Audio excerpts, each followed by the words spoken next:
Hello, hello, hello. What's up? What's up, Facebook family? To everybody, lottie dottie, everybody. This is Suffering in Silence. I'm your host, Dr. Larry Walthour. We're having a wonderful conversation tonight about voting. And my guest tonight from this area, we got Pastor Bill Kearney, who is the pastor of Covenant Family Ministries here in York, Pennsylvania, along with my good friend and brother, Chad Lassiter, who is the executive director of the Pennsylvania Human Resource Commission. How you doing, man?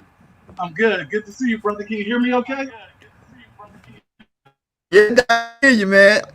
You there? Yeah, I'm there. Can you hear me? Kearney, can you hear me? Yeah, I hear everybody. Yes, I hear Chad, and I hear. Let's get this conversation started. To Facebook, so glad that tonight we're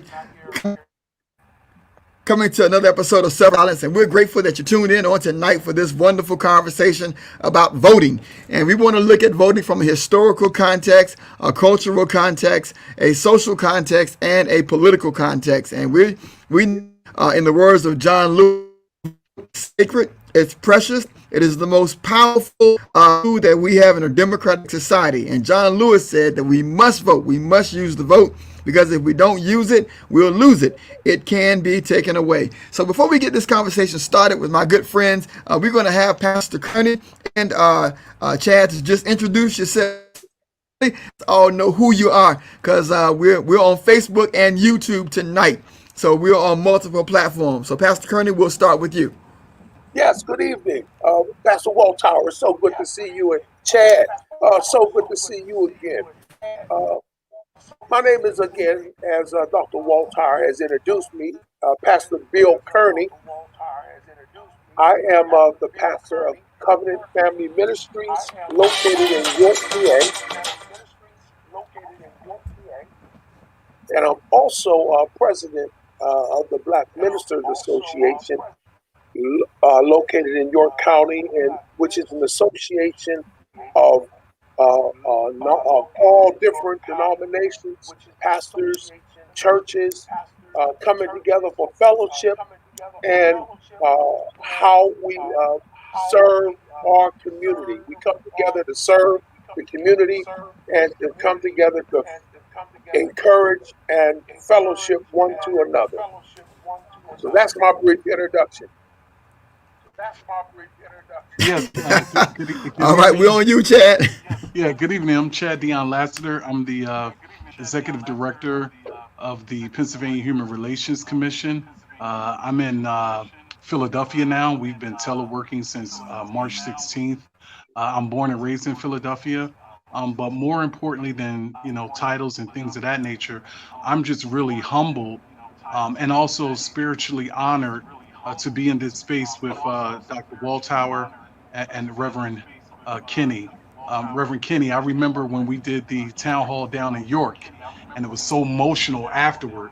And you put your arms around me and gave me a much needed hug, like they do in our generation. You got young heads and you got old heads, and people who are watching, if you don't know those terms of endearment, those are affectionate terms. It's not calling anybody out around age discrimination.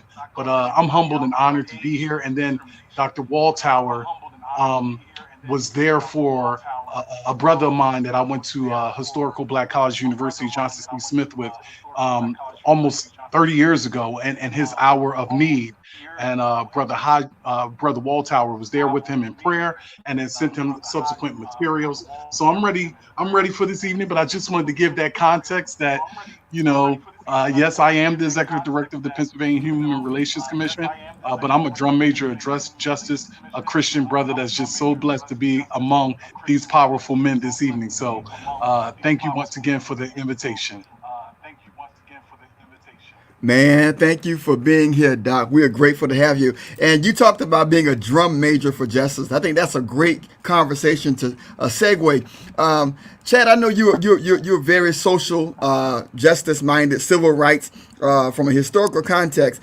Of course, clergy, we know the sacredness of the vote. we were lynched, our churches were bombed, we were hung, we were beaten, we were hosed, had dogs sicked on us simply because we fought for the right to vote. Talk about the importance of the vote, the sacredness of the vote from a historical context.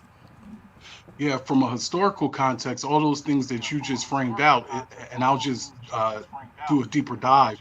When we think about the 15th Amendment for the right to vote, when you think about the fact that it's not just sacred, but it's a God-given right, and it's been a right that continuously has been denied and also suppressed with white supremacy and intimidation.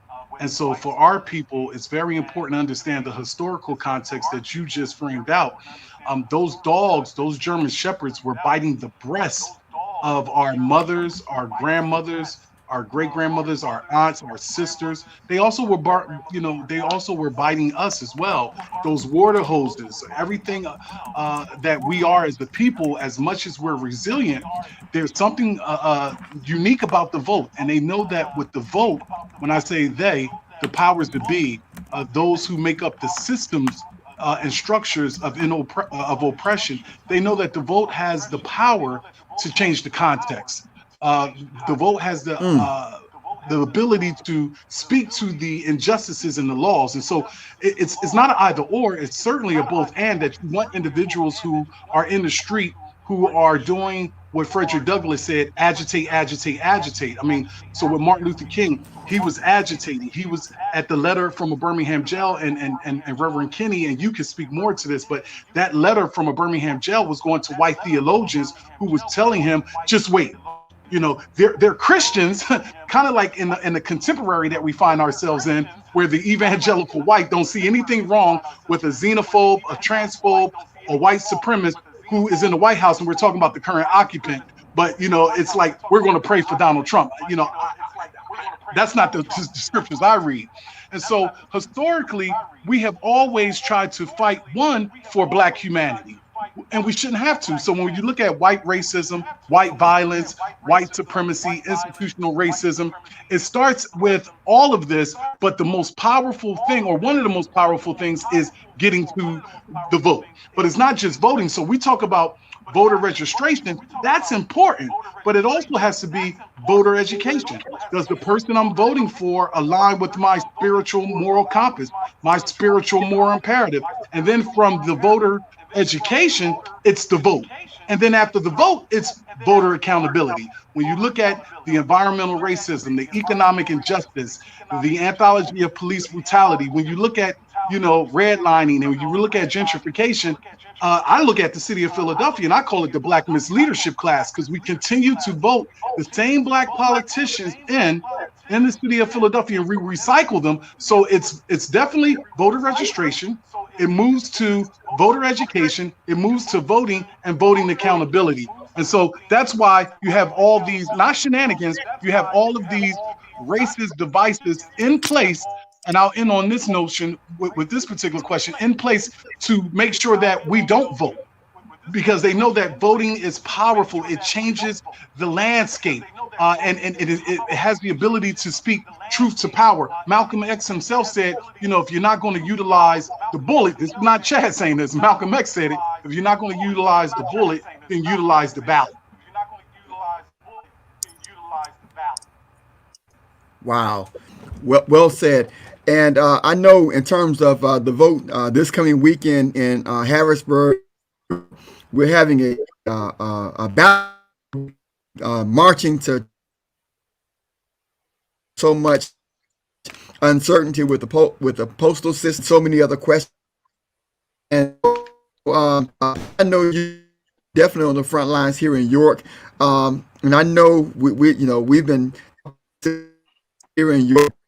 Community collaborations, but yet having those hard conversations of the systems of injustice that we are seeing, and the systems of racism, and the systems of economic justice. Talk a little bit about the vote. And I know you're from Pittsburgh, and you have a litany of civil rights and social justice. Talk about it from your perspective, coming from Pittsburgh, and then seeing the climate that we're in today, and talk about the social responsibility of the vote. Chad talked about the historical context, and we're going to go back to that because he brings up some very valid points. But Pastor, can you talk about the circle of vote and why it's so important?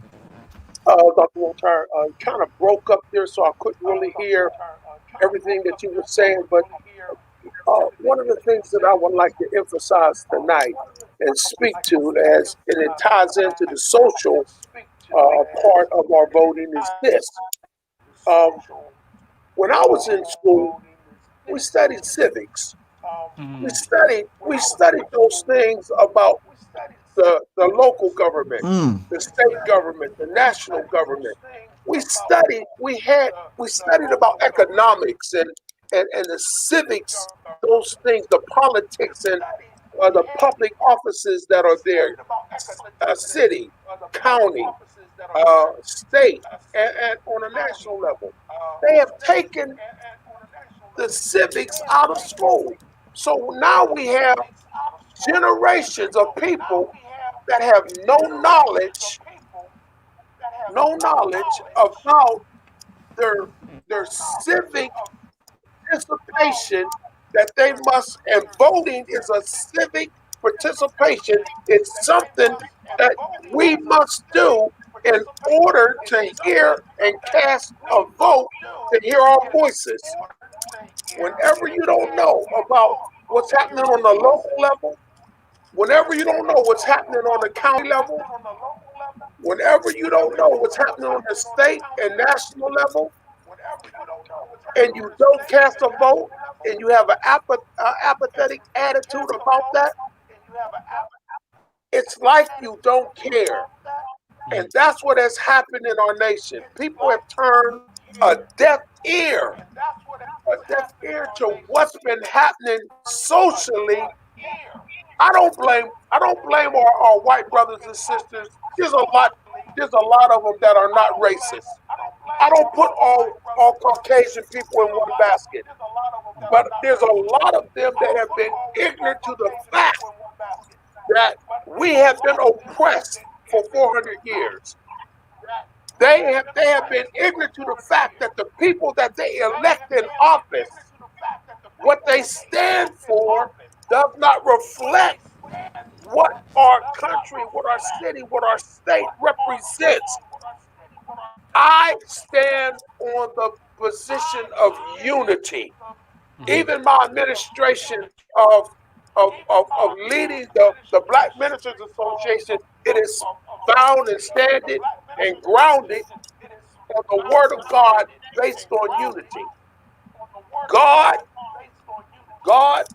He designed unity. God wants the churches, He wants people together. Now, we're all made different. We all think different. But we can all come together based on one thing, and I think Chad mentioned this, or I just heard it out of another meeting that I just attended. Everything should be based on love. If we love one, have love one to another, we would get along much better.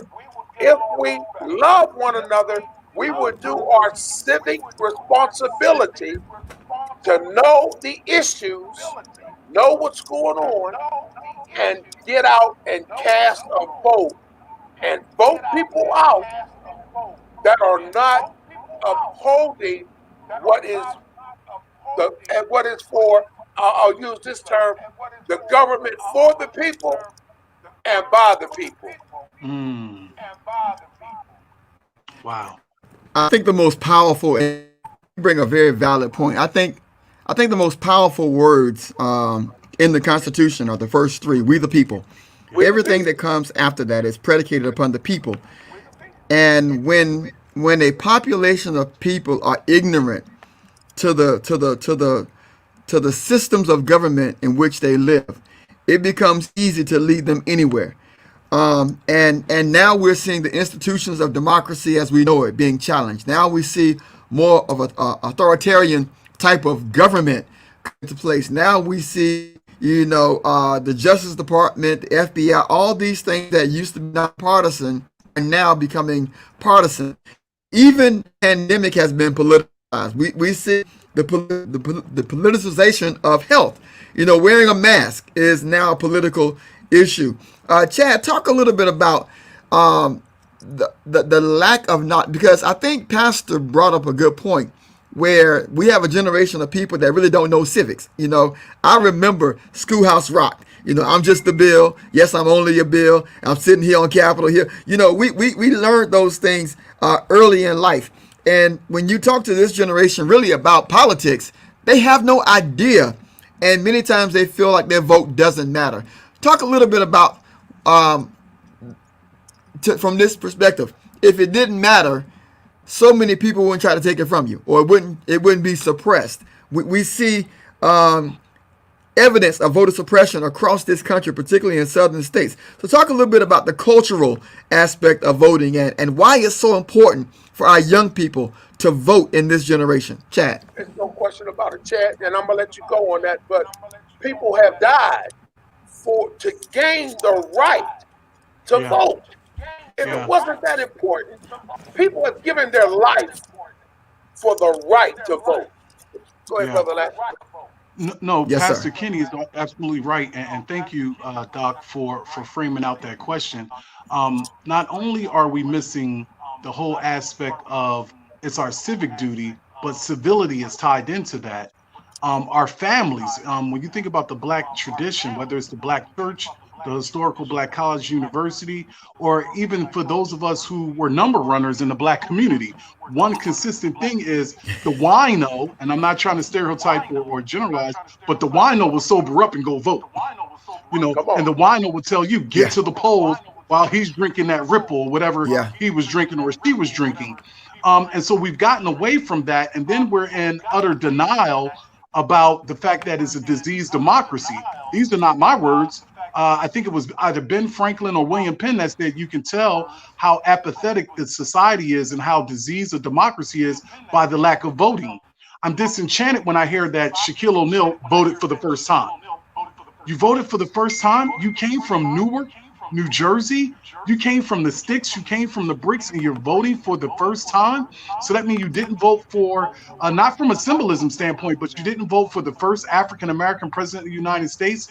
And so we have to do more outreach and education, not just to young people, but just to people in general. When I see registration in the city of Philadelphia, but also around the state of Pennsylvania, and folk are registering for the first time and they're 45 years old, 50, 55, 60, 65 years of age. I also think there has to be a frank discussion around why you need to vote, why it's important. And as Pastor said, people died for us to have the right to vote. And so, there are people who are saying, well, I'm not going to vote. I think that we have to be able to push back and say, why is it that you're not going to vote? What's your critique of the system? And also be able to listen to them. So taking context, Mike Epstein is down in Mississippi, and he was on George Reed's show, MSNBC, 3 weeks ago, and he made an appeal. He said, I know where 100,000 people, not 10,000, I know where 100,000 people are who, if I can just get money to them, to not just give them masks, but give them running water, give them food. He said they didn't vote for Obama the second time around.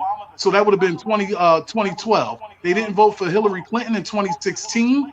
They didn't vote for the governor of Mississippi in 2019. And the reality is because they're in the state of nihilism, as Cornel West would call it. They're despaired, they're hopeless. And so there's hopelessness for them. So he has the potential of being the first senator from Mississippi since Reconstruction of 1860, 1865.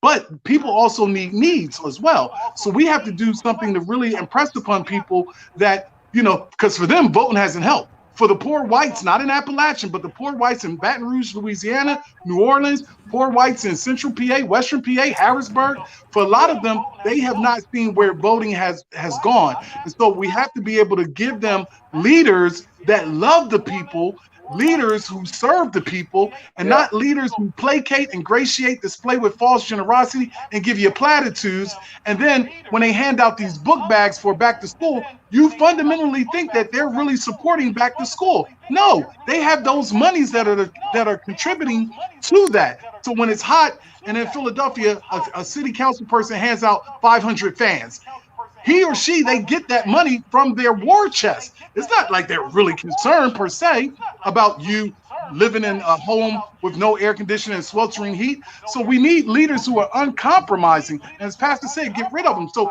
for the young brothers on the street, I simply listen to them, and I join with them. So if they 5%ers, I'll come up to them and say, peace, God, why you not voting?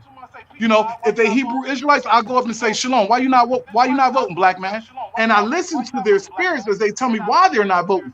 There are black men in my Christian church, Trine Baptist Church, who will say, oh, Brother Chad, Donald Trump is horrible, but the crime bill did, from Biden did black people in. And I'll say, well, did you also know that members of the Congressional Black Caucus unanimously signed on that bill as well? So we got to hold everybody accountable. But I also think that when we talk about the right to vote, this is revolutionary. I think, we have people say, oh, well, I'm not going to vote for Hillary. I'm not going to vote for Trump. And they voted for Jill Stein. Pastor said it. They have that right. Other people have gone in and they've done a protest vote for local politicians, politics where they voted their name. They have that right. But we have to do more than just tell people to vote. I'm worried about 2024. I'm worried about 2024 because 25% of black men who are verbalizing that they're not going to vote for Joe Biden, but they're going to vote for Donald Trump. 2024 is coming. And I'm hearing rumors that Donald Trump Jr., is going to continue the circus that his dad started. So he may run. So we have to get people in the mindset of understanding the vote is a powerful tool for justice, and specifically for black people. It speaks back as an instrument for change to redress the institutional racism and the white supremacy that's deeply rooted in our Declaration of Independence and our Bill of Rights and everything else. I think it's important, and you bring up some great chat about the historical and the context of this, because for 400 years, man, we've been fighting for basic humanity in this country. And for the record, black people were here before 1619. We predated 1619 on these shores. It was the first time we came to these shores as slaves, but we predate 1619 to these shores. So 1619 wasn't the first time we came here. It was the first time we came enslaved. Time to now, we've been fighting this to be seen as human, because we're in a system, and the system is not broken. It's doing what it was designed to do. And I think we have to come to that reality that this is not a broken system. This is a built system. And the systems have to be challenged and have to be dismantled for the good of everyone. And the one way that happens is through the vote. I got a question here, and it says, and this is to both of you. Do you see things getting worse before they get better? I'm going to start with Pastor Kearney, and then I'll come back to Chad. Pastor, do you see things getting worse before they get better as we look at the climate that we're in, as we look at the necessity and the importance of this vote? When we look at militias threatening to show up at poll places, and we see this civil unrest, this atmosphere of violence. Do you think things are going to get worse before they get better, Pastor Kearney, and then we'll come to Chad? Well, that's a good question, and I need to talk to it from the spiritual side, then I'll talk to it from the natural side, because everything natural is spiritual in cause. Basically, the Bible declares that things are going to get worse. That's why it's important that we need to hear from God. Now, Donald Trump got in office some kind of way, right?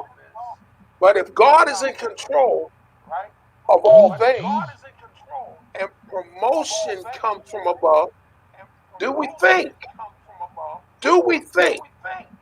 that God was responsible for allowing Donald Trump to be placed in the office? Is there a purpose? Is there a plan that God wants to orchestrate by allowing this individual to be the leader of the most powerful nation in the world? He got into office, and I'm gonna be transparent. I'm gonna be transparent tonight, y'all. So if you don't like it, you just don't like it. As I go to the polls, I just don't start praying and asking God, who should I vote for on November 3rd? I've been in prayer for months to hear from God of who I should vote for. Now, I did this last year when Trump ran in 2016. I was so confused. I was so messed up. I didn't know who to vote for. I said, Lord, you got to help me. Listen. The Lord said, vote for Donald Trump. He told me. I heard that. Clear as anything. Vote for Donald Trump. I was disobedient. Brother Bill, this is one time that I have to say I didn't follow the Lord's advice. I could not vote for Donald Trump. I'm sorry. Lord, forgive me. And I've asked you to forgive me for not following your instructions last year. But I know that God told me specifically to vote for Donald Trump. I couldn't do it. Now, I'm still in prayer.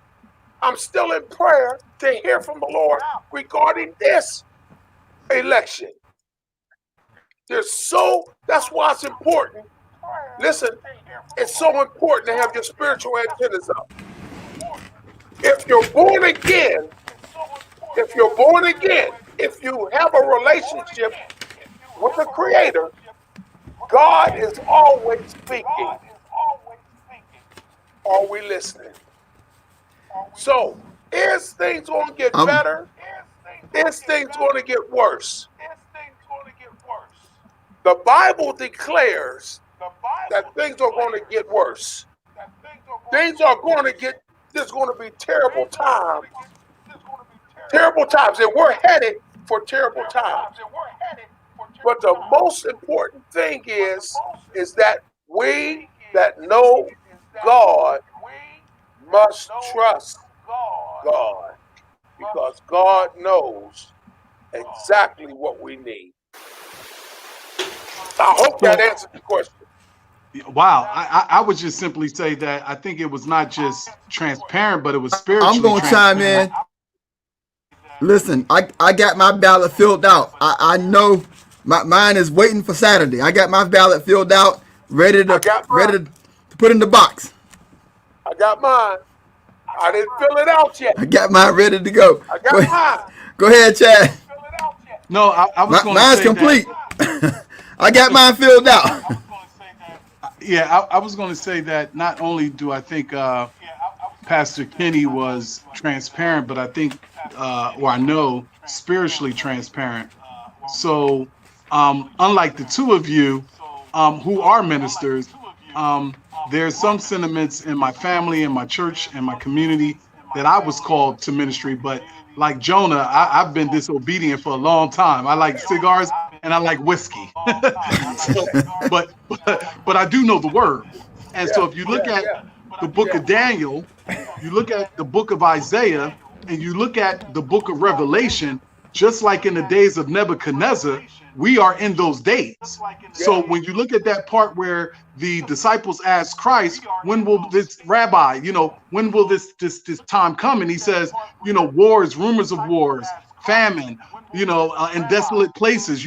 We are in the last days, but as Christians, what happens is We want to be in the world and we want to love the world, as opposed to being in the world and not of the world. And so when Pastor speaks, he speaks from a spiritual standpoint.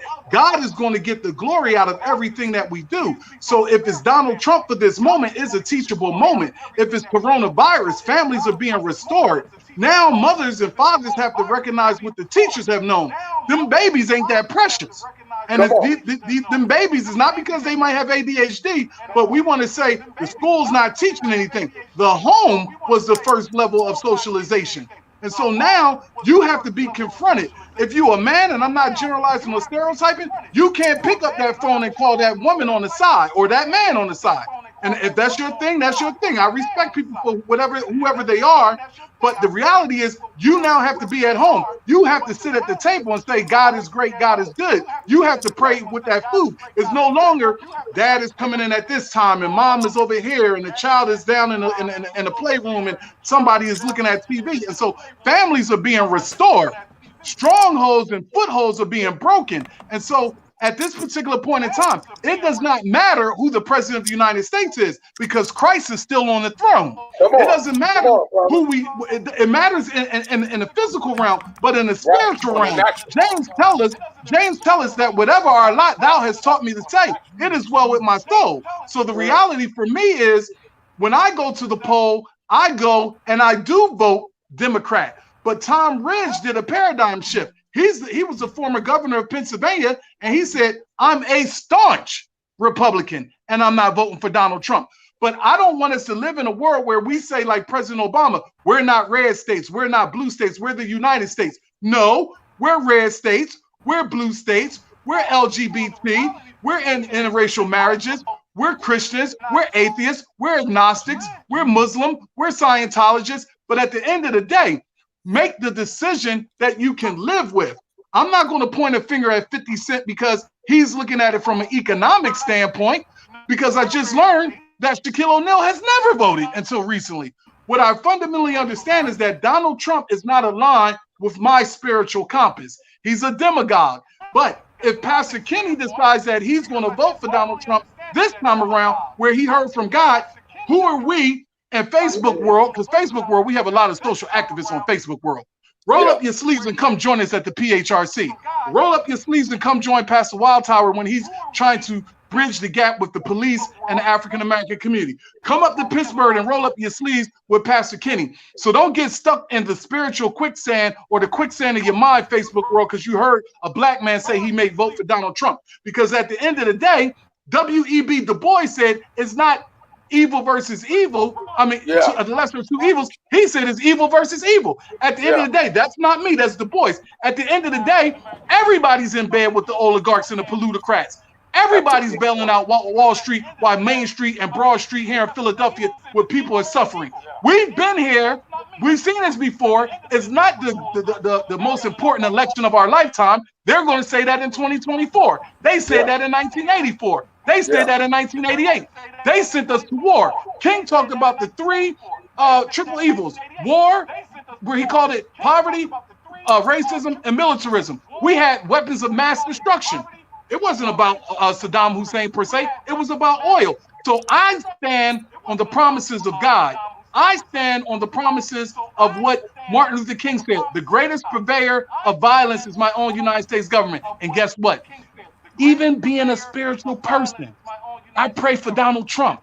There's room for Donald Trump at the cross. The thief that was on the cross, Christ looked to him and said, this day shall you be with me in paradise. So we pray for our leaders. Render to Caesar what is Caesar. Render to the Lord what's the Lord. I'm voting for Biden and Harris, but I'm not going to look at a neighbor. I'm not going to look at a church member. I'm not going to look at a friend and say, wow, they voted for Donald Trump. Something is wrong about that. Because I come out of a Christian tradition that says, I'm going to love you no matter what. You're gay, you're lesbian, you're transgender, you beat your wife, you beat your husband. I'm going to love you. And I'm going to say to you, don't beat your wife.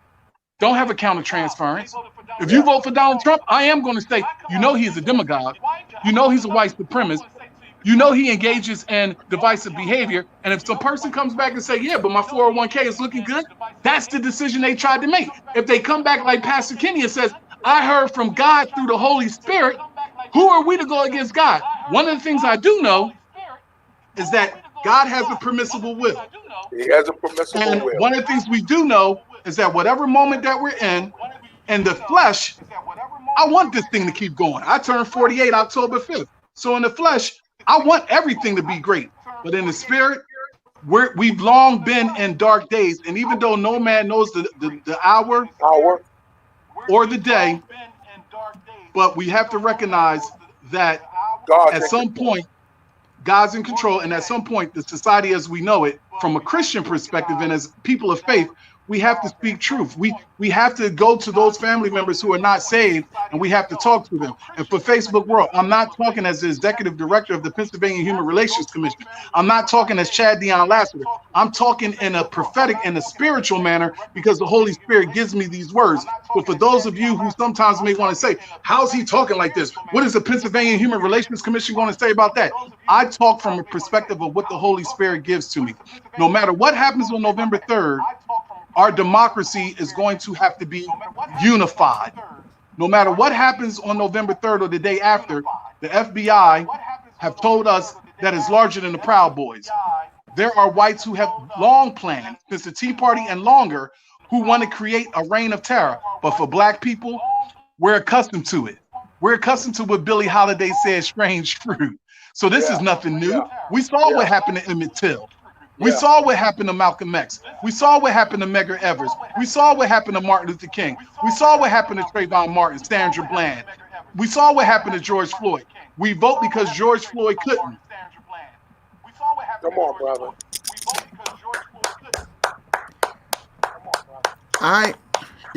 When I look at that question, do I see things getting worse before they get better? I think we have to have a litmus test, and this is me. I don't believe anybody is voting for a Christian to be the president. We're not voting for somebody to be our pastor. We're not voting for anybody to be our priest. We're voting for someone to have leadership of this country. And I believe the Word of God gives us a tool by which we should be able to use to make the decision on who we vote. And Micah 6:8 says, what does the Lord require but to do justice, love mercy, and walk humbly before our God?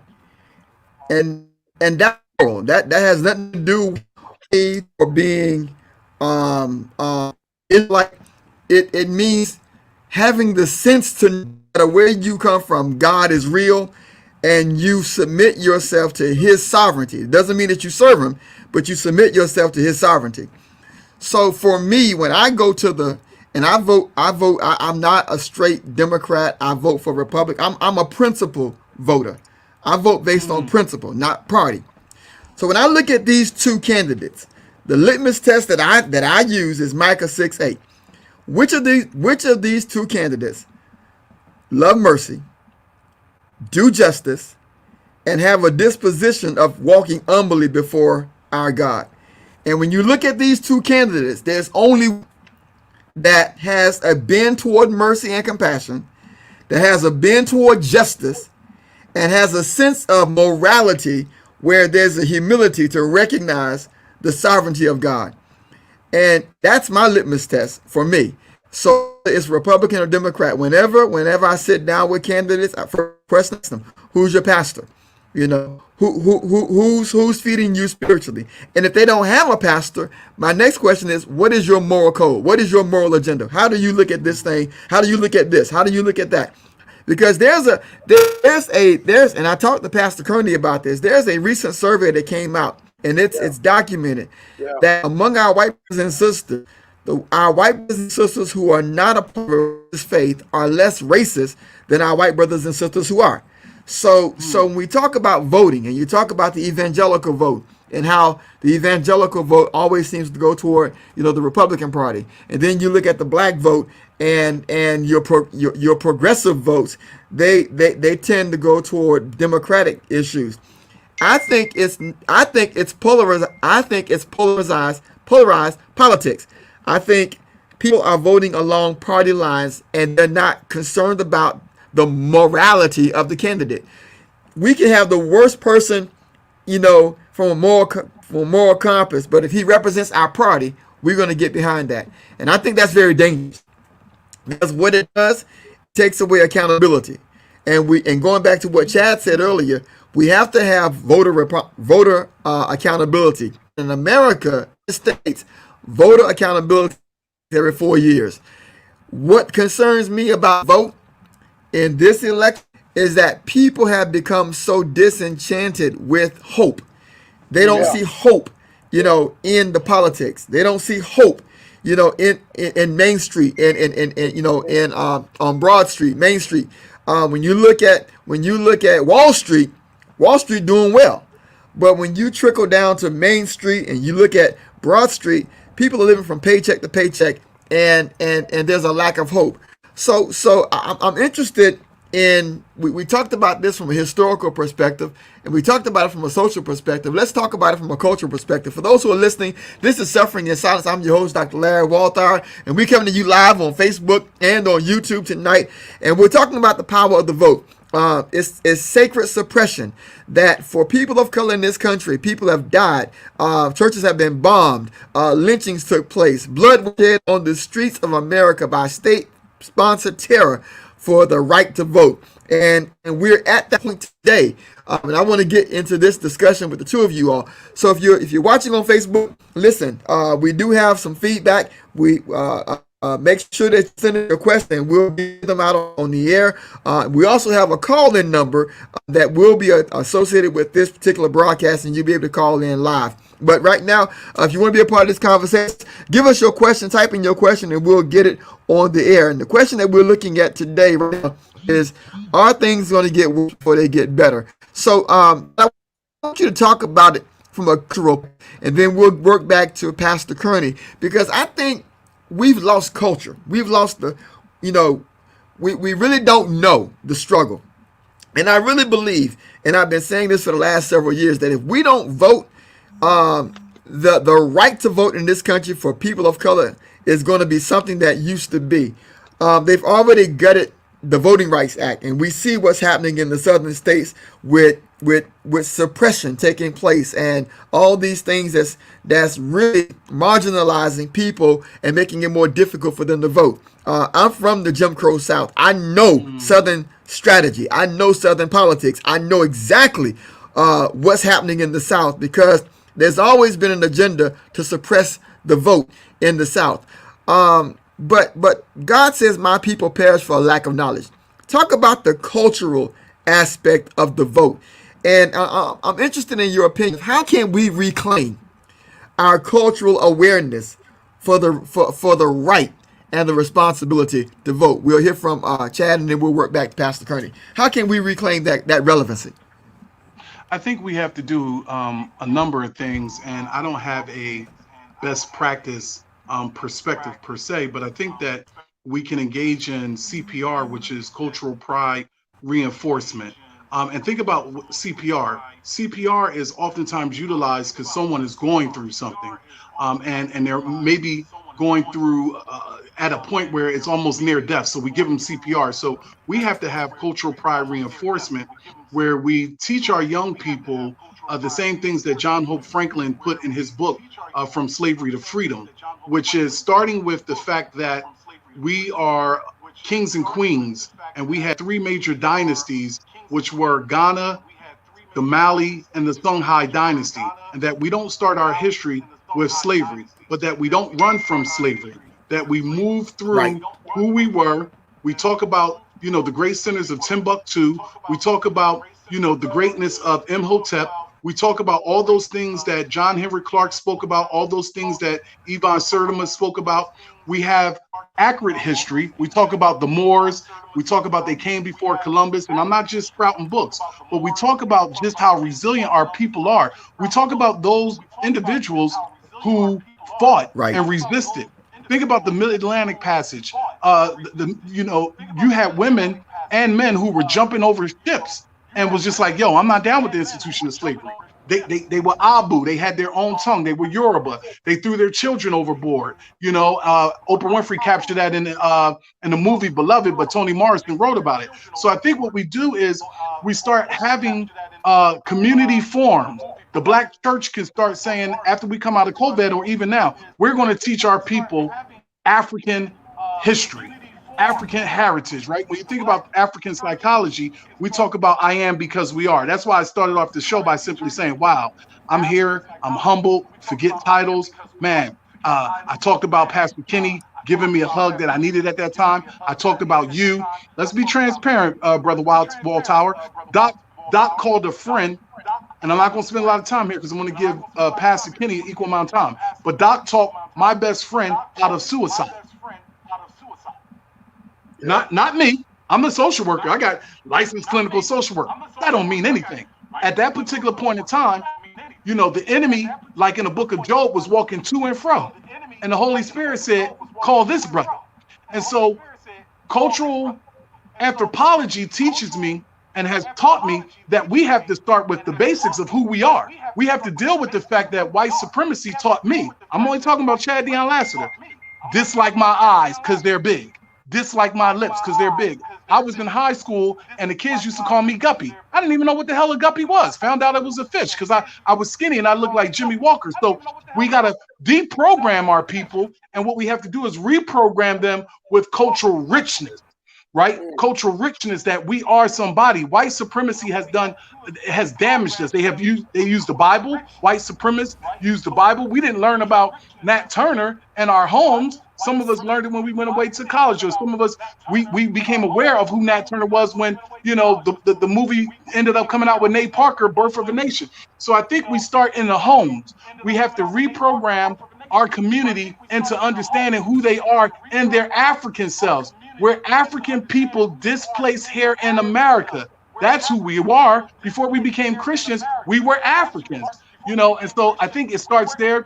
I think we work on our curriculums. I think we also have to work on what Dr. DeCrue called the post-traumatic slave syndrome, because we suffer from generational trauma. There's been times where I walk by a brother and I don't even speak. I might not even speak for no other reason other than I've been kind of programmed to be suspicious because or look at that brother. Or there's been time where a brother made a come up, got a promotion, end up going out and getting a Chevy Tahoe brand new, and I'm just like, man, why he get that instead of just saying, yo, let's go ride. So even now at this very moment I'm on this show, I still suffer from that aspect of what Naeem Akbar said. How do we break the psychological chains of slavery? We teach our babies to love themselves. We teach our people to love themselves. We need to tell our people that when you kill one another, you're engaging in internalized oppression. And that we have to recognize that our humanity means a lot, and that we can't do the bidding of white supremacy and kill Black people more than they did during the reign of the Ku Klux Klan.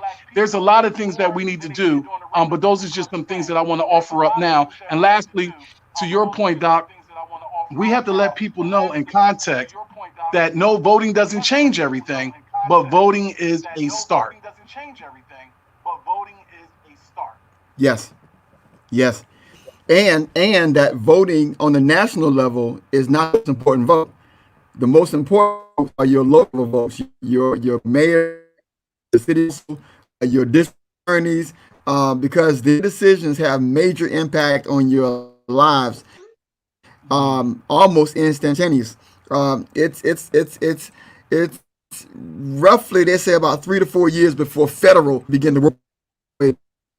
But they can make a decision tonight, and that decision takes immediate in our communities, and so that is so key. Pastor Kearney.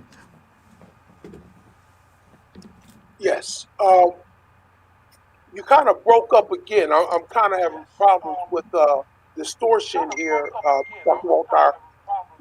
Your question was, I know you for a minute there you spoke about hope. What was the question that you asked? About the cultural, what can we do to reclaim the cultural relevancy of the vote in our communities? Okay. Yeah. I believe that, like you stated before, I think people are looking at hope in the wrong places. You know, Hmm. hope. A biblical definition of hope would be this: hope is commonly used to mean a wish. Its strength is the strength of the person's desire. But the Bible hope is the confident expectation of what God has promised, and its strength is in God's faithfulness. When people start losing hope, they turn to look for hope in everything else other than turning to God. The only way that a person can truly have hope is in God. So again, on the social side of this thing, what we have lost, what we have lost hold of, and what are losing, and the church is in decline. A lot of folk today are turning their back on God, not even believing that God exists. What we need to do socially is again to start declaring the good news of Jesus Christ.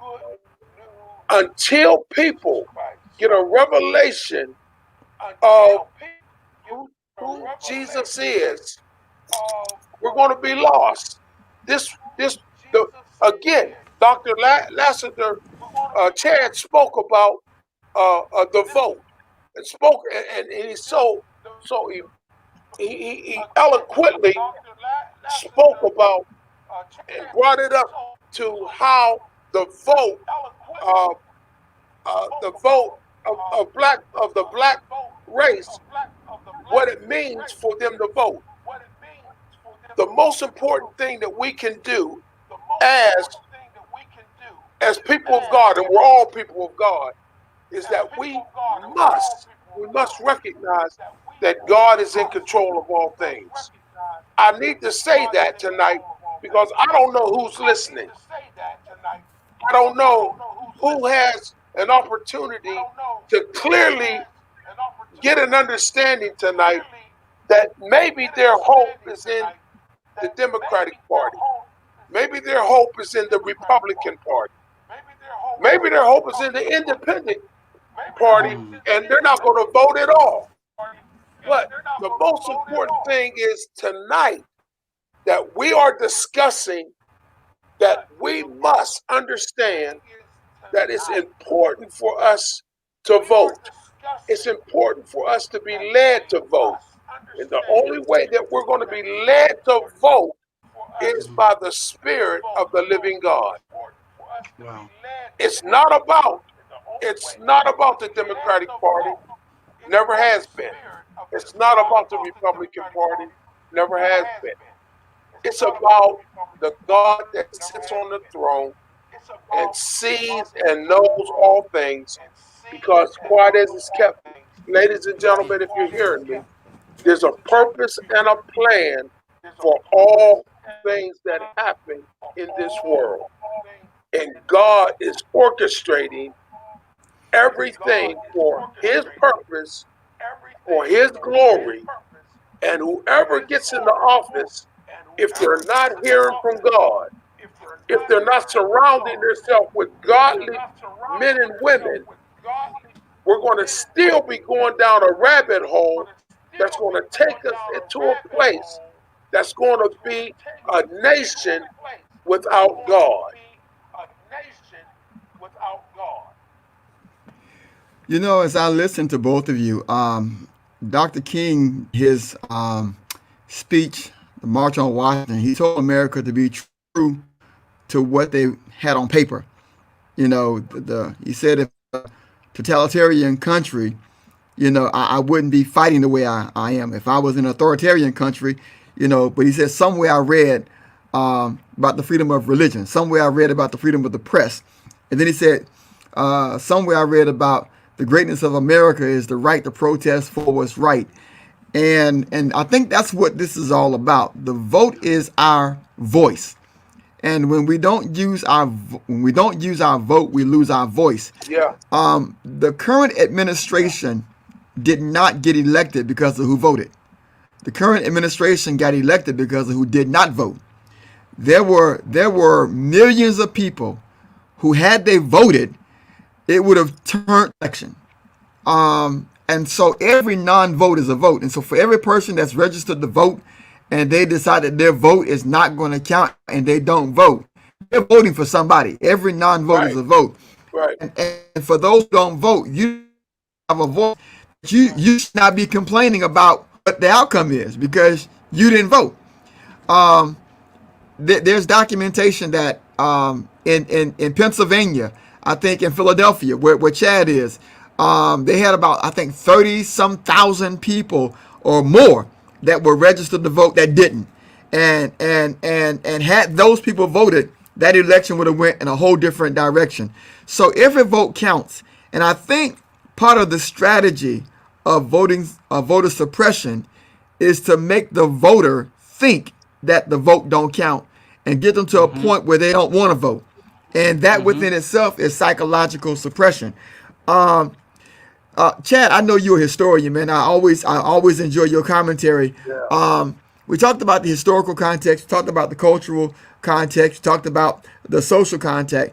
Talk about the politics. And I know you're in Harrisburg. I know you're back and forth from Philadelphia, man. You deal with the politics of this thing on a regular basis. I know you're on the front lines of the political agenda here in Pennsylvania and in other places because you travel this country. Talk about what do black people need to do politically to make sure that the right vote is maintained? Because here's what I believe. I'm saying this and I see this, and I don't care who said otherwise. There's an agenda. And I really believe that with this next Supreme Court, the litmus test for striking down landmark legislation is the health care. If healthcare is struck down in this country, that's a signal that the Voting Rights Act can be struck down. That's a signal that the Civil Rights Act can be struck down. That's a signal that the Fair Housing Act of 1968 can be struck down. That's a signal that everything our ancestors fought for in the 50s and 60s can be struck down, overturned, and that takes this country back to a place of 1963, 1962. We'll be right back there again. And we would have lost 70 years of legislation fighting in overnight. We see it in the courts. We see it in the language. We see it. And if we're not careful, the demographics of America is changing. And we know that our white brothers and sisters are going to be a minority. And here's what I've been saying. You don't give up 400 years of power just because the complexion of the country changes. You have those in power right now that will dismantle democracy and take us Jim Crow segregation south, where you have a minority holding a colored majority in this country. And if we don't think that's a reality, we're fooling ourselves. There are in Congress right now. Lindsey Graham made a off-the-cuff comment, but it was sarcastic. I don't care what he says. He was questioning the nominee for the Supreme Court, and he talked about the good old days of the segregated South. You don't talk about the segregated South. There's nothing good for people of color about Jim Crow. There's nothing good for black folk about Jim Crow segregated South. I'm from the South. I'm from Florida. I know segregated Jim Crow South. I was born in it. I grew up in it. I came up through integration. But when you have politicians in power like that who have that mindset and they're able to say that was a good time for America, it shines light on what this whole notion of America's greatness is all about. So if we see there's a political agenda to possibly strike down the Voting Rights Act that benefited black people, the Civil Rights Act that benefited blacks and women and children and handicapped, and you see this agenda that seems to be in place to overturn those landmark legislations, Chad, from a political front, what What can we do? What must we do politically to make sure that we're in a political position to fight against that agenda? So I think one, I hope that everyone who just heard you recognize your spiritual brilliance and your intellectual brilliance. You're asking me a question that I'm sitting here like, man, don't ask me that. but I think that on a lot of levels, it goes back to what you and Pastor said. There's only two types of people in a democracy. Now, people will argue, oh, no, it's multiple people in a democracy. I'm talking about when we're looking at democracy from a political standpoint, it's the elites and then it's we, the people. I think we, the people, have to decide how we want our democracy to look moving forward. I don't think that United States of America would ever be without white supremacy. It was founded on the principles of white supremacy.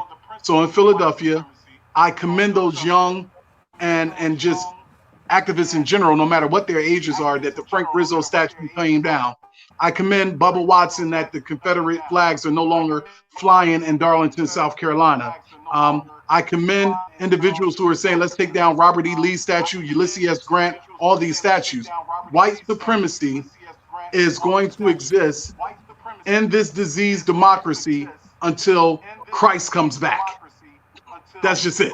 It's been 401 years. It doesn't change because of Breonna Taylor, George Floyd, Eric Garner. It didn't change with Emmett Till. It didn't change with all of those individuals who had their private parts castrated, put into jars and put on mantelpieces by white folk, and it was a sport. I think what has to happen is that those of us who do vote and those of us who don't vote, we need to come together and coalesce around how we want to move forward.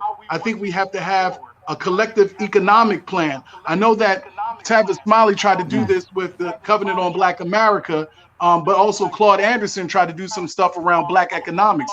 I also think that if we're disenchanted, we need to run.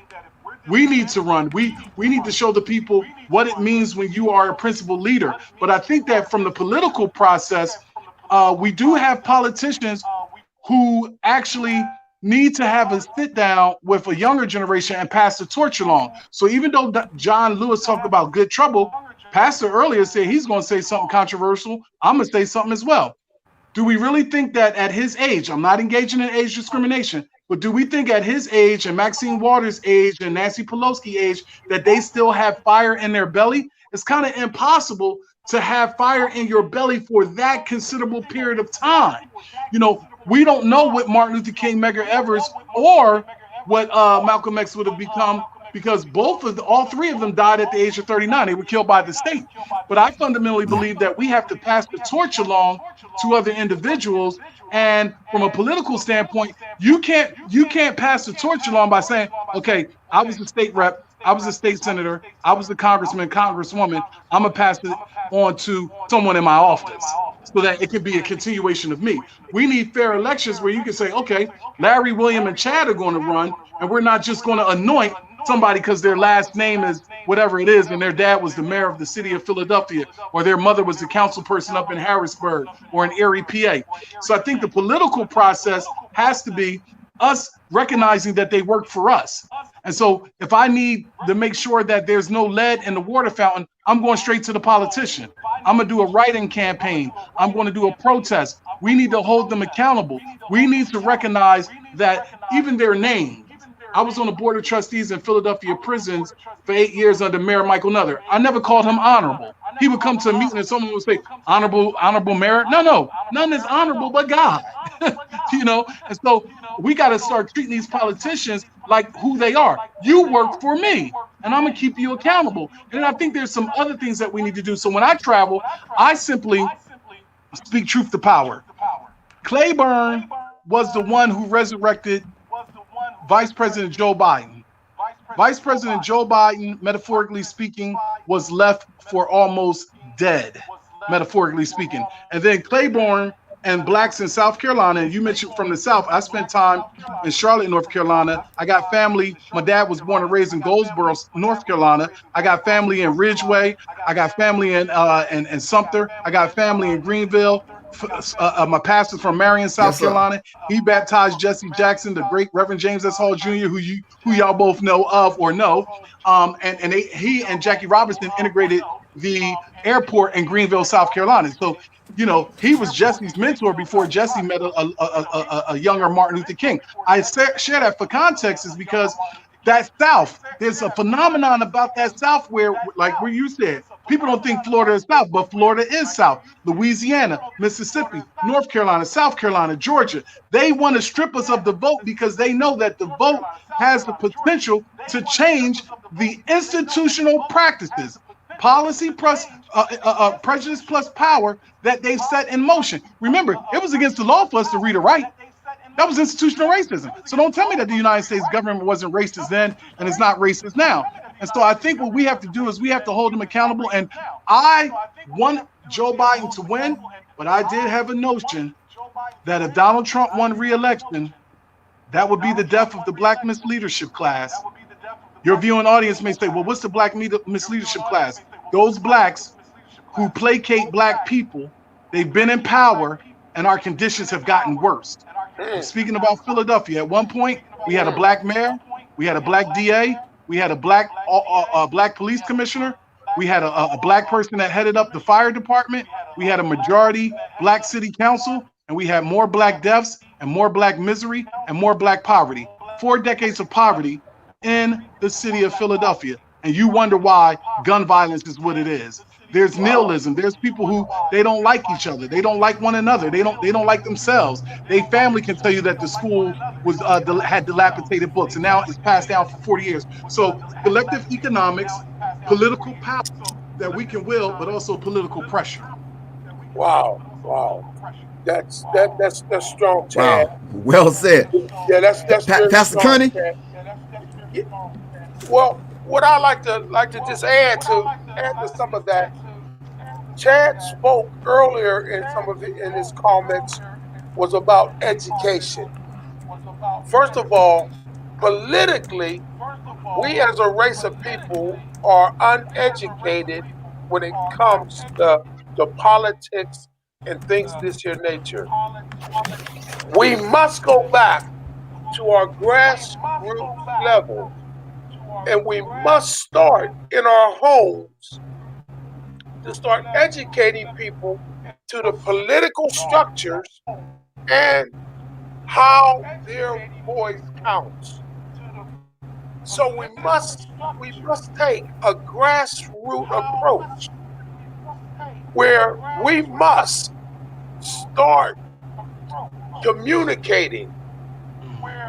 Leaders must come together and start talking about those things, those politics that are affecting Black folk, brown folk.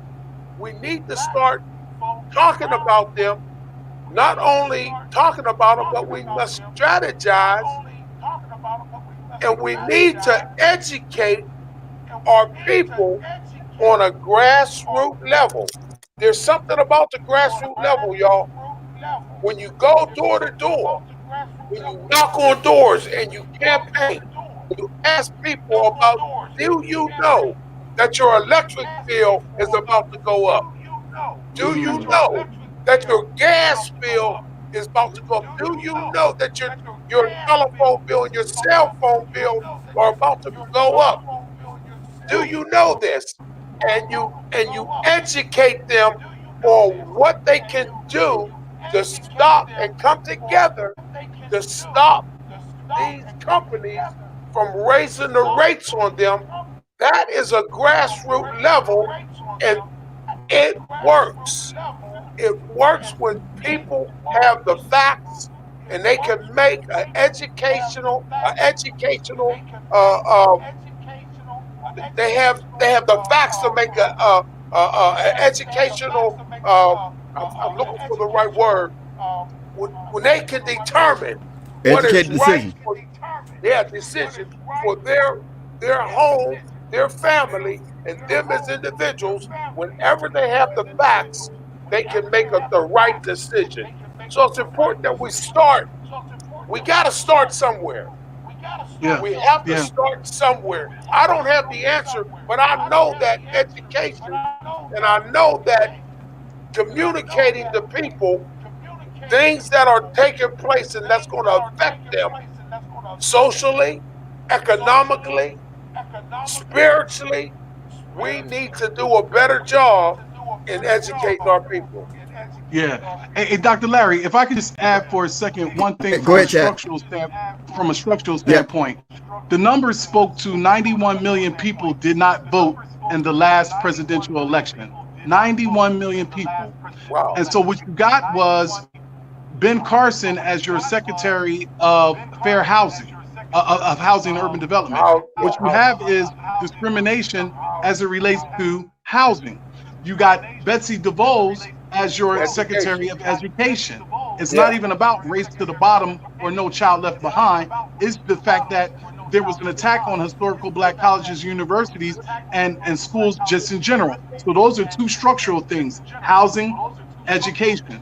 What you got was a president who is not intellectual, who's not pragmatic, who just doesn't fundamentally understand infectious disease control.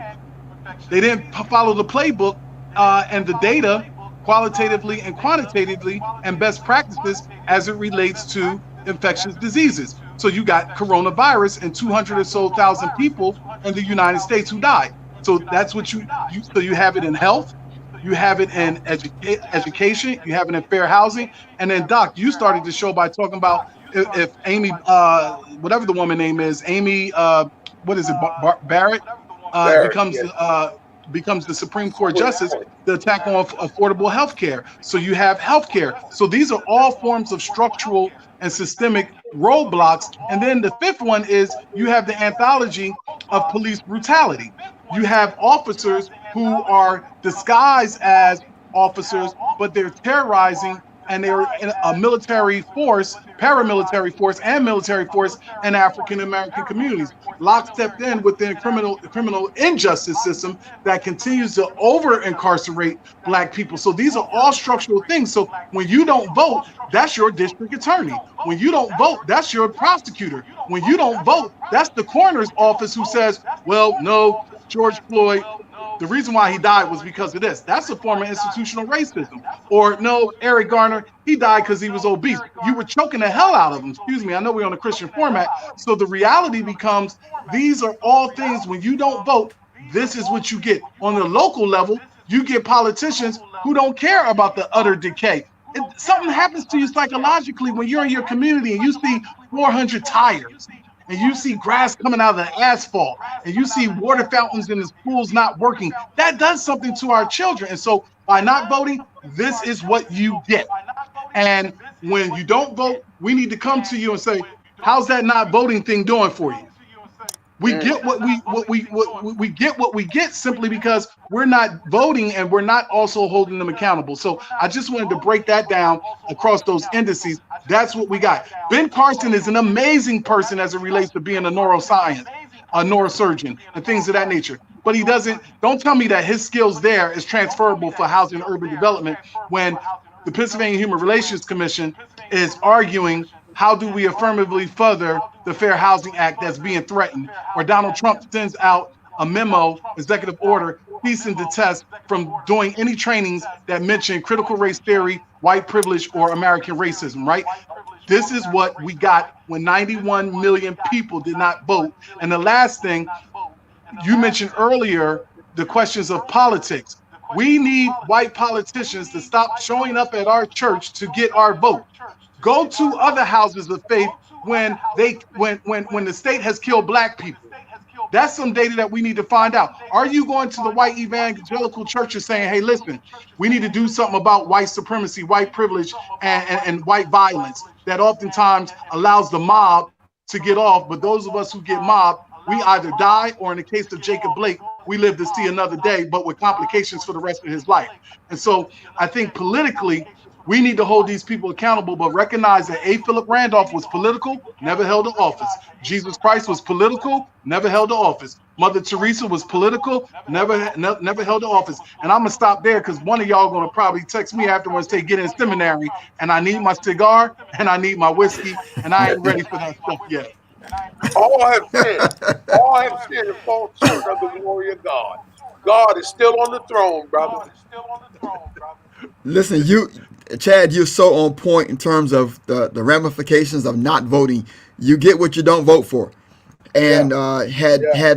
had a portion of the 91 million who did not vote had voted, it very well could have changed things, and we would be in a much different place today. Different, but I maybe want not to better. get, I want, huh? Different. We may be in a different place, but maybe not better. We don't know.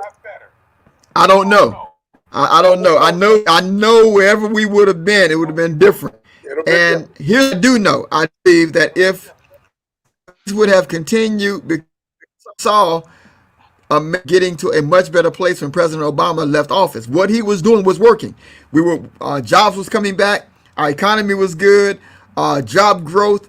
The everything. Healthcare. The trajectory that this country was on when President Obama left office continued.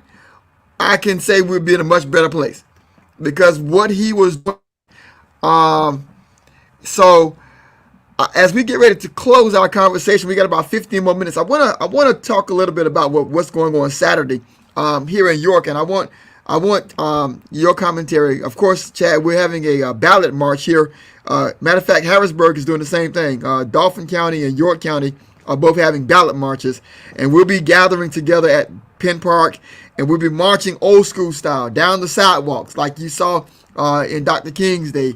They very seldom march in the streets. They always were on the sidewalks.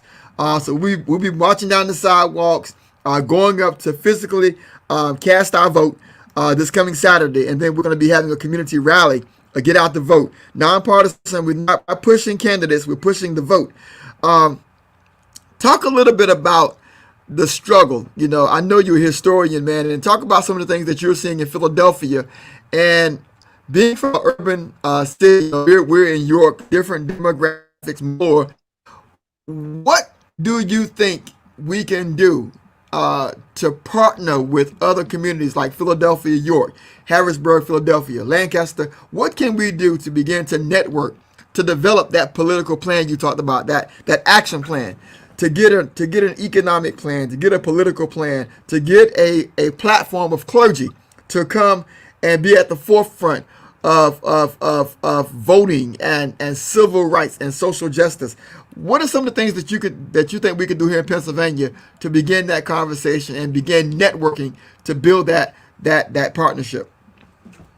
Just really briefly, I think that having known how the black church operated then and was operating for a period of time before we had to shift, not all black churches, to the prosperity preaching messages of Creflo Dollar and a few others. I think we start with the black church. I think when you look at you and Pastor Kenny and also Ms. Jean Wilford's husband, Dr. Wilford, I think there are a lot of leaders here and you know, in York and throughout the state, black leaders, black ministers, that we need to convene something with the black clergy and vicinity and others in Philadelphia, where after this election, we need to start having Zoom conversations and start building things up and build something structurally to the spring where we can all come together for like a 2-day convening where we can have workshops around, you know, the black church and social justice, the black church and radical activism, the black church and mentoring, the black church doing not just outreach around prison ministry, but in reach. There's a lot of folk at my church who, when them grandmothers and mothers and fathers and grandfathers go to the altar, they praying because that grandson or that son or that daughter, they're mass incarcerated, right? So, you know, and then the children are left. So mentoring programs for youth who are incarcerated, you know, so I think that it has to be more workshops. And I don't want us to be workshop for the sake of workshop, but I think that the thing that we can do is utilize the black church as a catalyst to bring about social justice, social change, but then also recognize that African people and black people in general, we have other faiths, right? Haitians might not be Christians, There are black Muslims, and they might not be, and they're not the typical Nation of Islam. They're Sunni, they Ahmadiyya, they might be whatever they may be. So I think that people of faith, specifically in the African American community, we need to realize how we can curate a conversation where we get more minds on the call, and then also fundamentally and foundationally, when we do it, leave our egos at the door. Right? Just really quick, while you all were talking, I was thinking about the whole aspect of Matthew 20:26. It shall not be so among you, but whoever will be great among you must be your servant. So servant leadership, servant leadership doesn't matter if our church is big, our church is small, but fundamentally, how can we really educate our people about all of these things that we're talking about and how essential it is that we voted, but that our tradition teaches us that we can't slow down. The Montgomery Bus Boycott was redressing institutional racism, and that was 365 days that they carpooled, they walked, they didn't get on the bus. They shut the system down. We don't shut systems down as we could. I'm not generalizing, stereotyping, because across the country you have some really practical things that are happening. But I think it starts with the tradition that all of us come out of, which is the Black church as a beacon of light in an otherwise dark world. Yeah.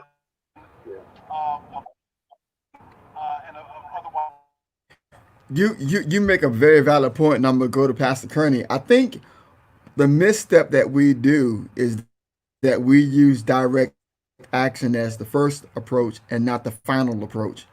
When you looked at Dr. King's and the civil rights, direct action was always the last resort after data collection, after negotiation, and it was always like you just said, connected to an economic withdrawal.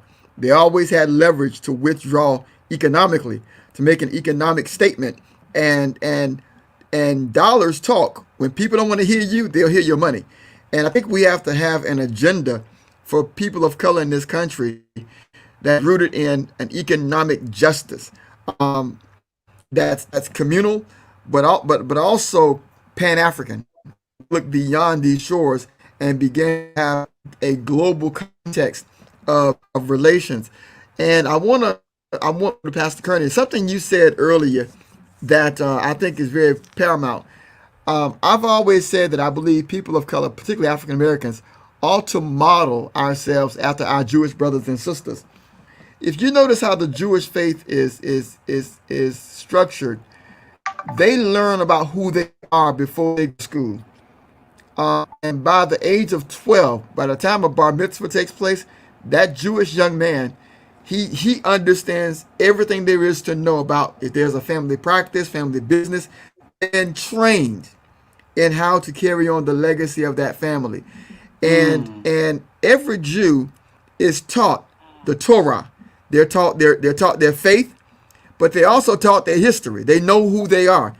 And I really believe that people of color, we ought to have a curriculum, that every black family ought to have certain books that our children are exposed to coming up. So by the time they go into the public school system, they know who they are. But I would go one step further. Our Jewish brothers and sisters have temple. They have their own schools. And so they keep their monies in their economy. Their economy is so profound and powerful because their dollars circulate within their own communities and they become self-sufficient. And I believe that's the model that we have to have for our people.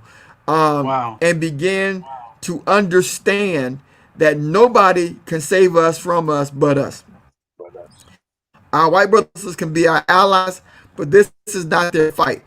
When you got Philadelphia, black mayor, black police chief, black city council, black fire department, black, everything, and you still got black on black crime at an all-time high, that's a different issue. They're wrong. And Pastor Kearney, I want to give you the last 6 more minutes.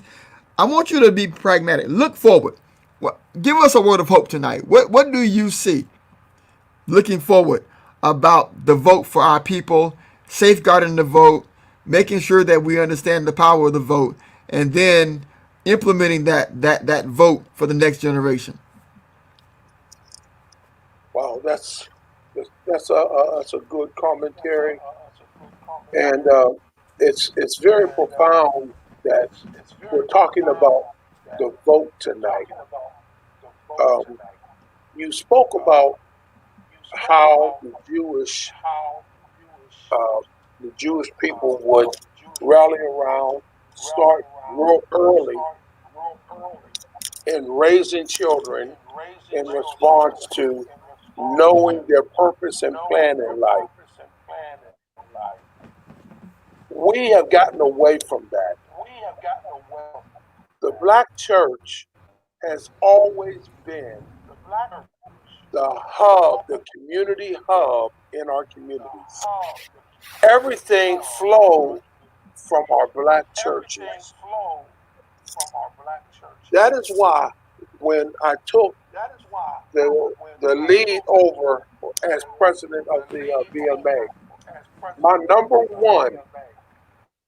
one stance and what I was promoting was unity in our churches, trying to bring our churches together so collectively we could do more. Individually we can accomplish some things, but we're not reaching all people when we're individually trying to do what we want to do on an individual basis. Collectively, and this is what ties into Chad's thing about us coming together strategically to be able to plan, to be able to speak truth to power. We need to come together as a people, and the leaders of this movement must be the church. It must be the church. The nation has taken God out of everything. Wow. They said, even on our money, in God we trust. But they've taken prayer out of the schools. They've taken, they don't allow you in your businesses or on your employment to say an encouraging word about God. So they've taken and put God on the shelf. We the church, we as the church need to get back to basics, back to speaking truth. And the truth of the matter is that God is sovereign. And God can, if we praise and worship God, give God his due, God can deliver this nation from the rut, the evil, the hatred, these things, the social unrest, police brutality, economic inequities that is going through. If we turn to God, the church would come together, put our hope in Him, we can see what God can do. Give God an opportunity to work. It's clear, and I'll leave you with this. If my people who was called by my name would humble themselves and pray, turn from their wicked ways, repent, turn from their wicked ways. God said, then I will hear from heaven and I will heal your land. God's word is true. God's word is powerful. And until we recognize that God is sovereign in our life today, we can't put our hope in this Democratic Party. We can't put our hope in this nation. We must put our hope in the sovereign God who has created heaven and earth. Trust God. Wow, what a commentary, Doc. What a commentary. That's a powerful, powerful hope. The writer had right. My hope is built on nothing else than Jesus' blood and his righteousness. I dare not Yeah. trust the sweetest frame. Wholly Sweetest lean frame, but on holy lean on Jesus' name. Jesus' On name. Christ, On Christ, the solid rock solid we right stand. God stand. All other All ground, of the ground is sinking sinking sand. sand. That's Jesus. that's it. That's it. That's it, Hallelujah. Doc. Well, Facebook, YouTube, we want to thank you so much for tuning in tonight to another episode of Suffering in Silence. Before we close out, I want to give our guests an opportunity to give you their information. Maybe you want to reach out to them by Facebook. These brothers are very accessible. They're very, very personable. They don't mind you connecting with them. They're nationally known. They travel this nation, but they are so personal. They got the common touch. They walk with kings, but they keep the Yeah. common touch. So we're going to let them give their information. If some of our viewers want to reach out to you personally, we'll start with Pastor Kearney. Then, Yeah, I can be reached on Facebook. I have a Facebook page. Our church has a Facebook page. Just look for Covenant Family Ministries, and we are on Facebook. I am on most all of the social apps that are out there. My email address is bkearney, BKERNEY at cfmyork.org.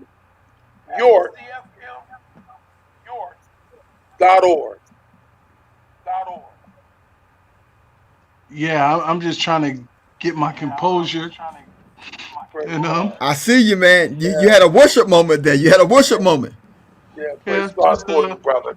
Praise thank God. thank you, brothers, for the example that you set, and that verse is where America is. Yeah, Yeah, Uh, that's right. I'll just say it's C Lassiter, CLASSITER at pa.gov. yeah, Wow. praise God. Well, Praise we God. we have had a wonderful conversation tonight. A conversation that has ended in worship.